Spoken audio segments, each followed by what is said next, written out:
I lived with my friend, I'll call Alex, in a small old house for a few years during college. He was my roommate for our freshman year before we decided to move out of the dorms and share rent on the house since we were both making enough money. It was both our first time renting a home, so we really didn't know how to budget properly. After a few months, everything was okay, but after almost a year, we started running into financial issues and realized the house was draining our bank accounts. We decided the obvious solution was to either move out or rent out our third room to offset the cost. Neither of us wanted to leave, and none of our friends wanted to move in, so we posted a listing on Craigslist to find a new roommate. It felt kind of weird since neither of us had lived alone before, but it seemed like our only option. After a few weeks went by, we only received a couple of responses, but none of them ended up moving in. Finally, Alex showed me an email we got from someone I'll call Emily, replying to our Craigslist post. She seemed legit, and the following day she came over to see the house. I should mention that she was a couple of years older than us and had just graduated, but she seemed nice and looked clean, so we were excited to have her. She agreed to pay a third of the rent and moved in the following week. In the few months following, Emily would hang out with us a lot, and we got to know her well.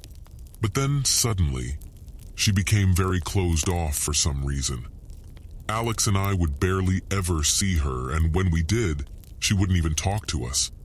She would sit in her room for the most part with her door shut and would only come to go to work. It didn't bother me necessarily, but Alex thought it was strange. Anyways, it was around month 4 with her being there that things started to take a turn for the worst. I had just gotten home from work, and immediately as I walked in the door, Alex was calling my name quietly from the living room. I asked him what was going on. He went on to tell me that Emily was home and not to speak too loudly. Then he says there's a strong smell he noticed when passing her room today. I told him I hadn't noticed it. He pointed down the hall toward Emily's room and told me to quietly walk past and see if I could notice. I got up and made my way quietly down the hall towards Emily's door. I didn't even have to get very close to smell what he was talking about. It was disgusting. I had no idea what it was and had never smelled anything like it before. Alex suggested we ask her what it was, and I agreed. We both went to her door, trying not to breathe in too hard, and knocked. Then knocked again and again as we kept saying her name. She never answered. Alex said he was sure she was in there, but after a couple more minutes, we just gave up and figured we would ask her tomorrow. It was already late at this point, so we both made a quick dinner and ate while watching TV in the living room before going to bed. The next day, I caught Emily on her way out of the house and asked her what the smell was last night. "Oh, it was just something I was cooking," she quickly replied and left. That answer really didn't make any sense to me, but I didn't feel comfortable pressing her further. However, if the smell persisted, it would be worth bringing up again. A few days passed, and the smell wouldn't go away. It only seemed to get worse. Alex and I decided we couldn't ignore it any longer, and we went into Emily's room to confront her. We knocked on her door, but once again she didn't answer. We tried calling her, but her phone was off. Alex suggested we check on her to make sure she's okay. We were both worried at this point, and as we opened the door to her room, the smell hit us like a ton of bricks. It was overpowering, and I could barely breathe without gagging. We saw Emily lying on her bed, and it was clear she had been there for some time. She wasn't moving, and we couldn't tell if she was breathing or not. We immediately called an ambulance, and they arrived within minutes.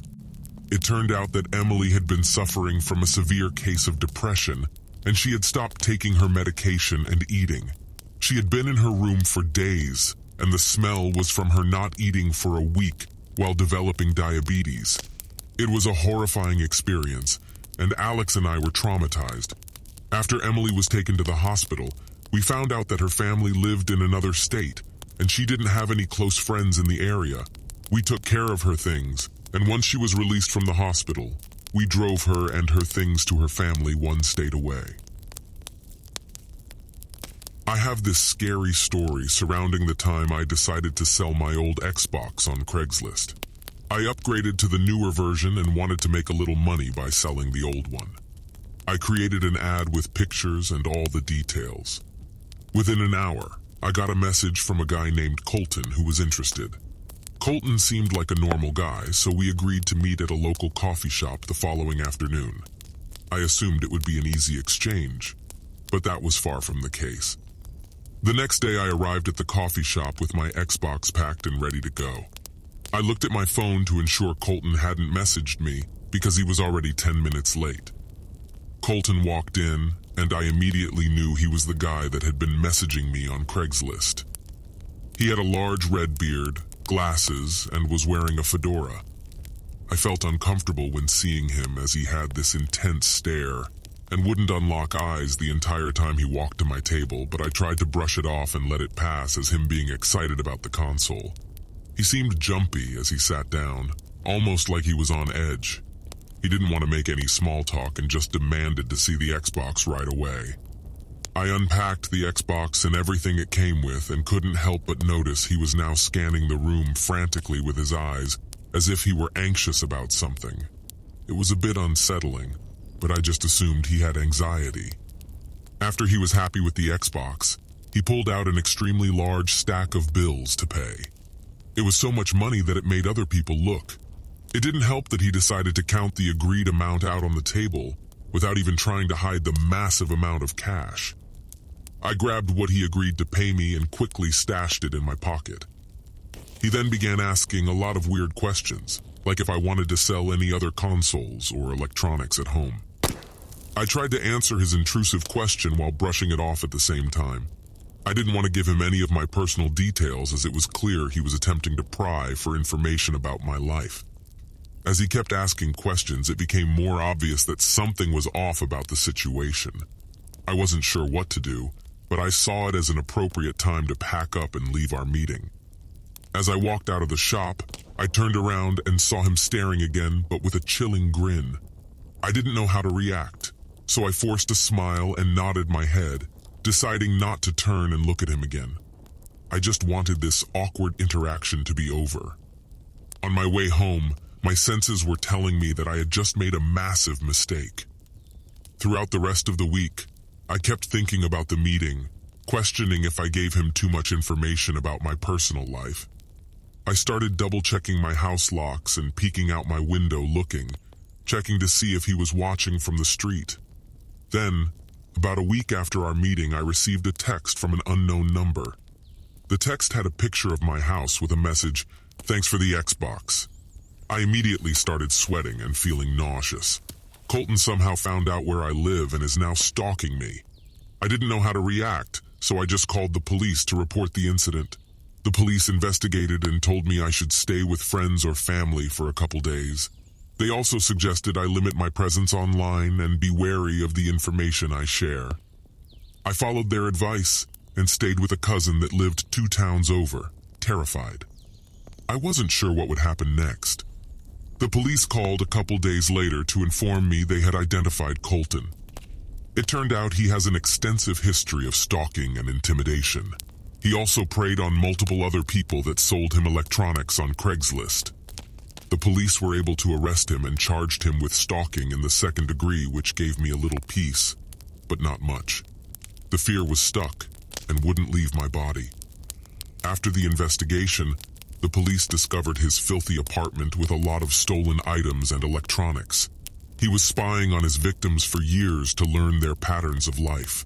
I can't believe how close I came to being his next victim and how easy it was for him to insert himself into my private life. My family couldn't believe the whole situation. Now, years down the road, Colton's grin still haunts me.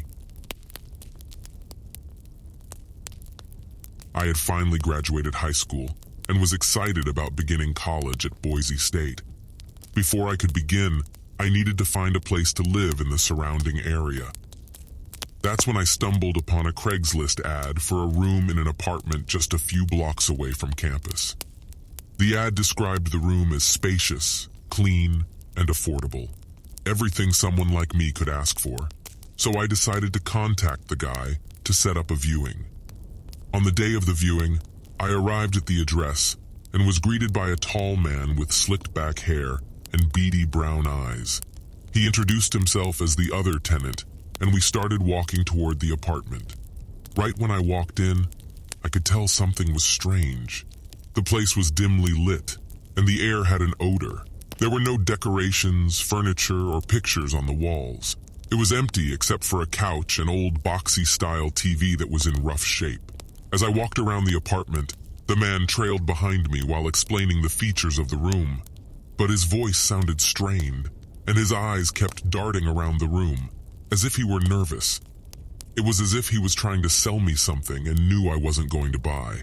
I tried to ignore the awkwardness and tried to focus on the positives. I was extremely excited. The rent was cheap, and the location was perfect. It was everything I needed. But then the man started to ask strange questions. He wanted to know about my class schedule, friends, and family. He was oddly intrigued with getting information about my personal life. The more questions he asked, the more I felt uneasy. I began to sense danger, as if something was in the shadow, just out of sight. It gave me a feeling as if I was being watched. Then suddenly the man stopped talking and looked at me with a serious, dark stare. It was as if he was daring me to say something, or to make a sudden move. That's when I knew I had to leave. I could feel the hair on the back of my neck standing up, and I could feel my heart pounding in my stomach. I made an excuse about needing to think it over and left the apartment as fast as I could. As I walked away, I couldn't shake the feeling that I had narrowly escaped something terrible. I don't know what would have happened if I would have stayed. Would I have just become another victim of a strange roommate or something much worse? The experience left me shaken, and I spent the next few days searching through Craigslist to live. I never spoke to the man again, but his brown, beady eyes and slicked back hair have tormented me in my dreams for the last few months.